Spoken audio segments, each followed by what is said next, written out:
anak-anakku sekalian, santri-santriwati MA yang saya cintai.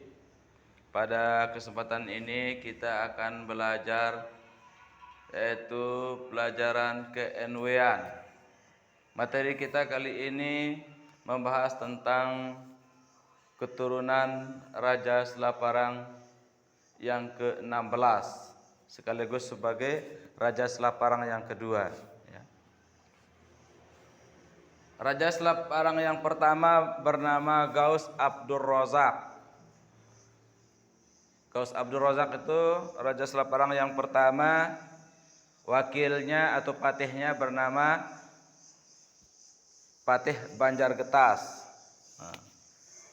Tapi tidak beberapa lama Raja Ghaus Abdur Razak itu diserang oleh Raja Bali dan kalah. Di akhirnya dia menghilang. Dengan doa-doanya dia bisa menghilang, tidak dilihat oleh Raja Bali, tetapi tidak pernah muncul lagi. Dia mengungsi ke tetangga, mengungsi ke Sentelango, mengungsi ke macam-macam dia. Mengungsi ke Luang Balu, lari terbirit-birit dia. Nah, akhirnya yang berkuasa saat itu adalah kerajaan Karangasem Bali. Lombok itu dengan Sumbawa dijajah oleh Raja Bali. Nah, tapi tidak disebut namanya saat itu yang menjajah pertama itu. Nah, tapi berhasil direbut kembali oleh Raja kedua Selaparang, keturunannya yang ke-16 bernama Tuan Guru Haji Abdul Majid. Apa kepanjangan TGH?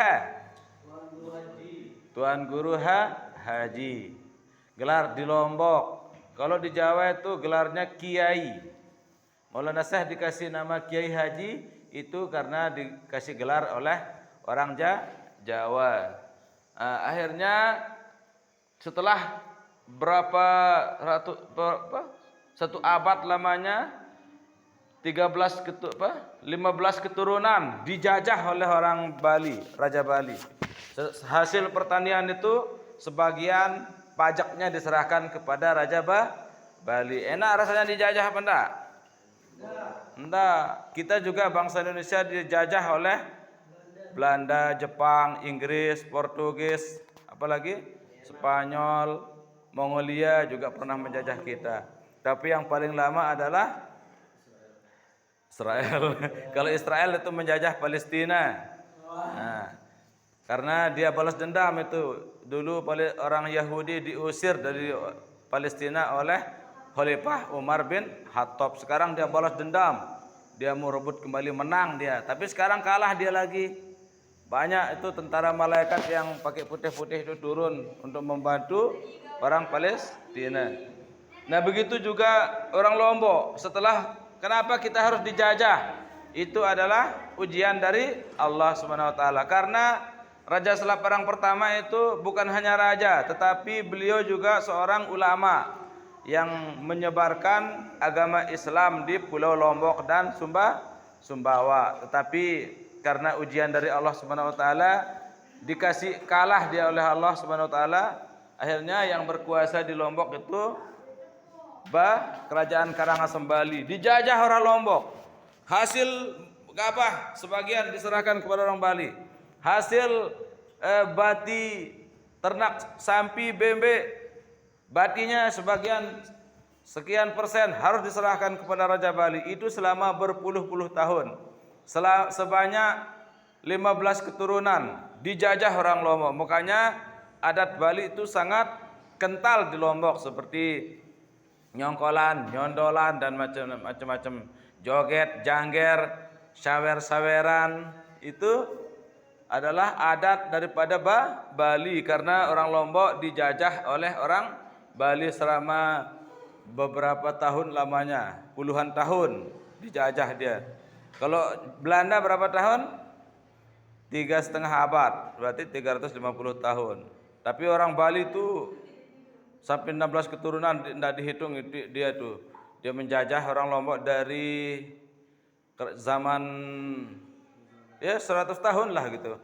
Dari zaman kerajaan Bali dia menjajah orang Lombok sampai keturunannya yang ke-16 berhasil dia mengalahkan orang Lombok. Akhirnya orang Lombok dipimpin oleh Tuan Guru Kiai Abdul Majid sebagai raja kedua dari Gaus Abdul Razak, mengumpulkan kekuatan untuk merebut kembali kerajaan Selat Parang yang sudah dikuasai oleh orang kerajaan Bali, tentara Bali yang berhasil menguasai orang Lombok. Tidak enak itu dibayar pajak kepada orang Bali. Tapi apa boleh buat?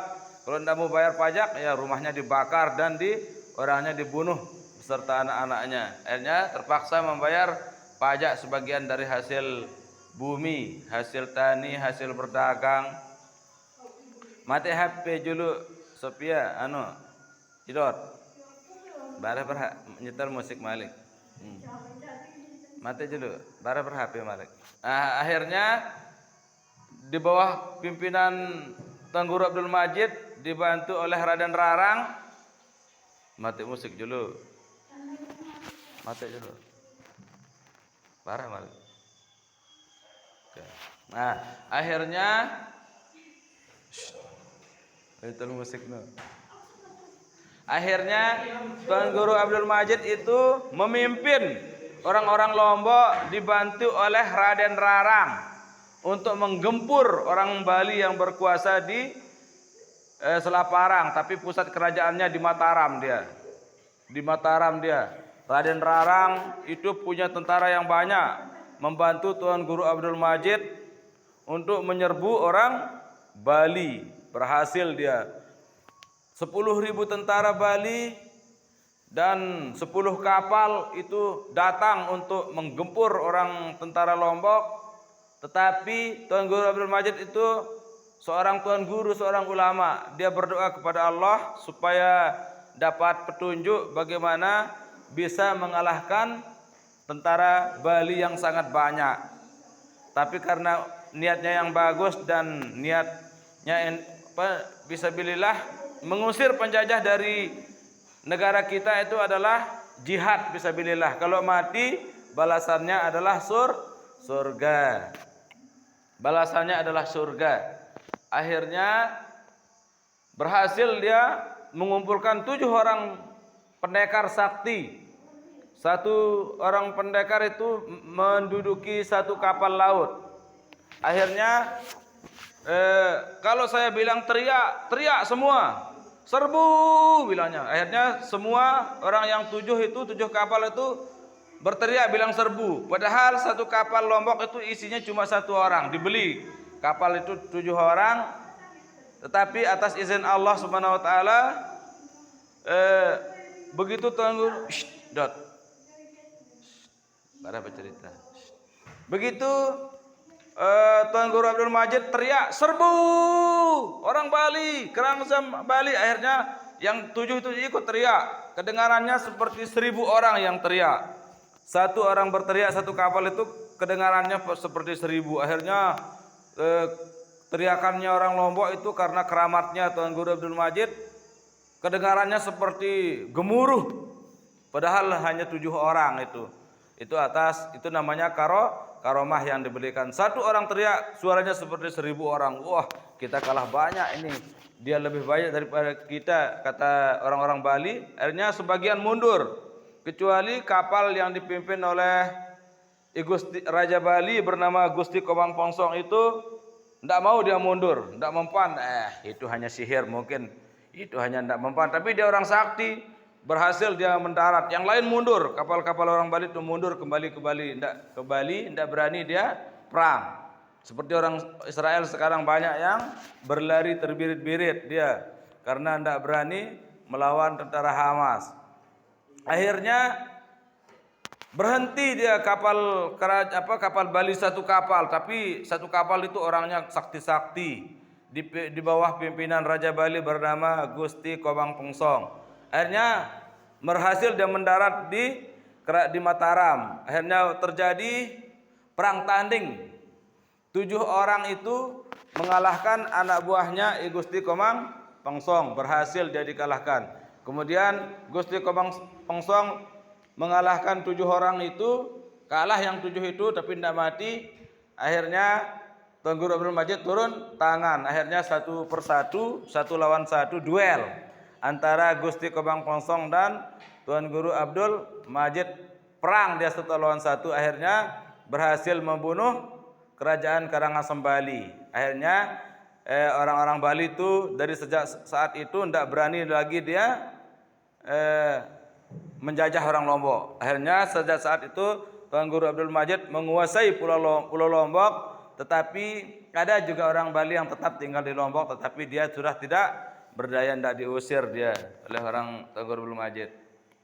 Nah, begitu dia merdeka, tidak dijajah lagi orang-orang Bali, Tuan Guru Abdul Majid itu menikah dia dengan 7 orang wanita.